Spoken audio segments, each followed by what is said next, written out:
Écoutons les lectures de cette 22e semaine du temps ordinaire année A, lue par le frère Lucien Béni Gogo de la paroisse Notre-Dame de la Rédemption de Père-Clicamin et le diacre Jules Aloumont de la Société des Missions Africaines, commenté par le Père Benoît Maudit de la Société des Missions Africaines.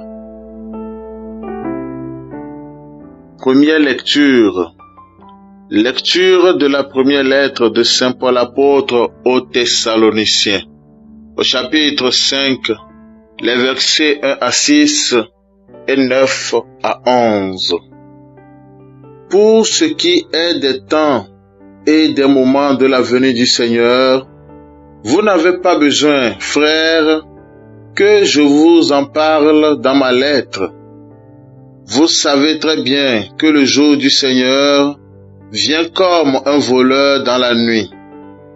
Quand les gens diront « Quelle paix, quelle tranquillité », c'est alors que, tout à coup, la catastrophe s'abattra sur eux comme les douleurs sur la femme enceinte. Ils ne pourront pas y échapper. Mais vous, frères, comme vous n'êtes pas dans les ténèbres, ce jour ne vous surprendra pas comme un voleur. En effet, vous êtes tous des fils de la lumière, des fils du jour. Nous n'appartenons pas à la nuit et aux ténèbres. Alors, ne restons pas endormis comme les autres, mais soyons vigilants et restons sobres. Car Dieu ne nous a pas destinés à subir la colère, mais à entrer en possession du salut par notre Seigneur Jésus-Christ, mort pour nous, afin de nous faire vivre avec lui, que nous soyons en train de veiller ou de dormir. Ainsi, réconfortez-vous mutuellement et édifiez-vous l'un l'autre, comme vous le faites déjà. Parole du Seigneur. Nous rendons grâce à Dieu. Psaume 26. J'en suis sûr, je verrai les bontés du Seigneur sur la terre des vivants. Le Seigneur est ma lumière et mon salut. De qui aurais-je crainte? Le Seigneur est le rempart de ma vie, devant qui tremblerai-je? J'en suis sûr, je verrai les bontés du Seigneur sur la terre des vivants. J'ai demandé une chose au Seigneur, la seule que je cherche, habiter la maison du Seigneur tous les jours de ma vie, pour adorer le Seigneur dans sa beauté et m'attacher à son temple. J'en suis sûr, je verrai les bontés du Seigneur sur la terre des vivants. J'en suis sûr, je verrai les bontés du Seigneur sur la terre des vivants. Espère le Seigneur, sois fort et prends courage. Espère le Seigneur. J'en suis sûr, je verrai les bontés du Seigneur sur la terre des vivants. Alléluia, Alléluia. Un grand prophète s'est levé parmi nous et Dieu a visité son peuple.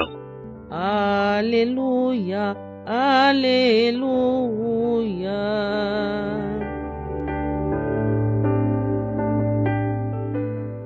Le Seigneur soit avec vous. et avec votre esprit. Évangile de Jésus-Christ selon Saint Luc.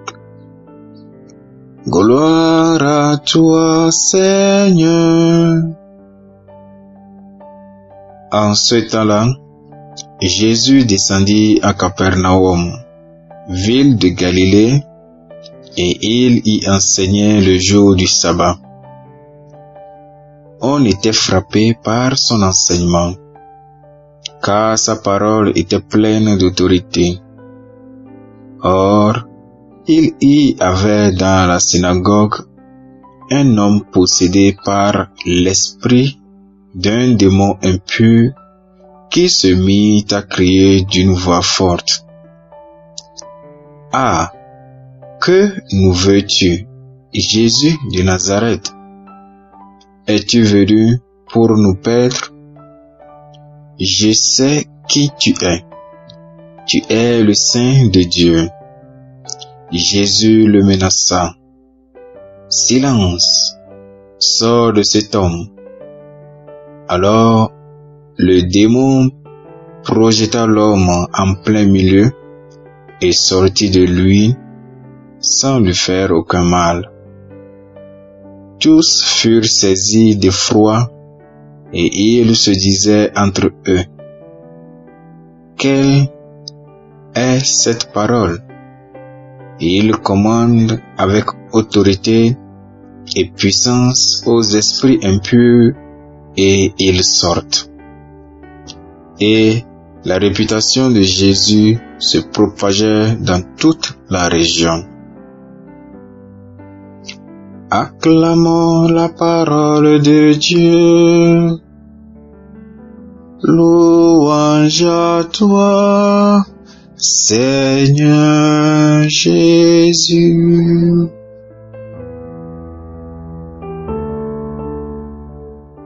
Bien, chers frères et sœurs dans le Christ et dans l'humanité, loué soit Jésus-Christ.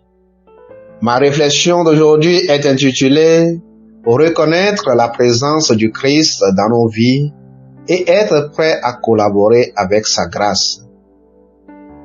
Après la douloureuse expérience d'indifférence dans sa ville natale, Jésus descendit à Capharnaüm, une ville située au nord de la mer de Galilée. La réaction qu'il a reçue à Capharnaüm fut très différente de celle qu'il a reçue à Nazareth. Alors qu'il enseignait dans la synagogue de Capharnaüm, un homme avec un démon vint à lui. Avec une autorité calme, Jésus réprimanda le démon et le chassa. Et les gens furent étonnés et saisis de crainte. Dans l'évangile d'aujourd'hui, Jésus parle avec autorité parce qu'il a prononcé la parole de Dieu comme personne ne l'avait prononcée auparavant. Lorsque les rabbins enseignent, ils étayaient leurs déclarations par des citations d'une autre autorité. De même, les prophètes parlaient aussi avec une autorité déléguée, comme « Ainsi parle le Seigneur ». Mais lorsque Jésus parle, il n'avait pas besoin d'une autorité pour étayer ses déclarations. Il est l'autorité incarnée, la parole de Dieu fait homme. Quand il parle, c'est Dieu lui-même qui parle. Peut-être la question à nous poser ici est comment répondons-nous à la parole de Dieu?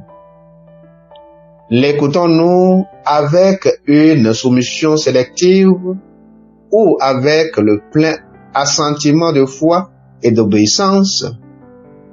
De nos jours, Jésus continue d'exercer la même autorité dans son Église.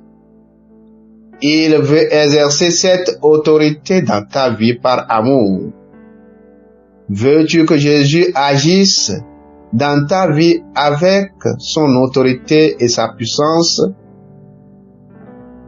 Mais la question est de savoir quelle sorte d'autorité et de pouvoir as-tu besoin que Jésus exerce sur ta vie aujourd'hui?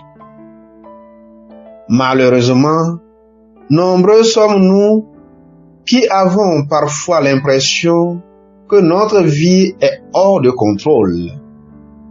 Nous éprouvons de la faiblesse, de la confusion, du manque de repères. C'est pour cette raison que nous avons besoin plus que jamais de la présence du Christ dans notre vie. En réalité, Jésus n'est jamais loin de nous.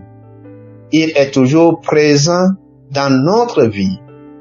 La seule chose qu'il nous demande est de reconnaître sa présence et d'être prêt à collaborer avec sa grâce. Car une chose est de reconnaître sa présence, mais l'autre est d'être prêt à collaborer avec lui. Parce que nous pouvons reconnaître sa présence, mais refuser de collaborer avec sa grâce.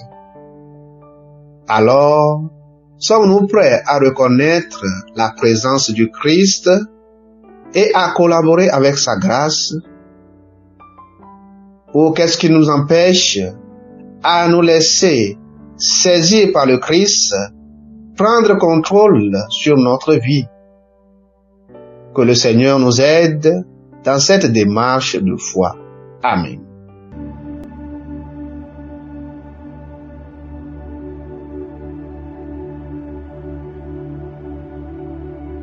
Que le Seigneur Tout-Puissant et Miséricordieux nous bénisse et nous garde, le Père, le Fils et le Saint-Esprit.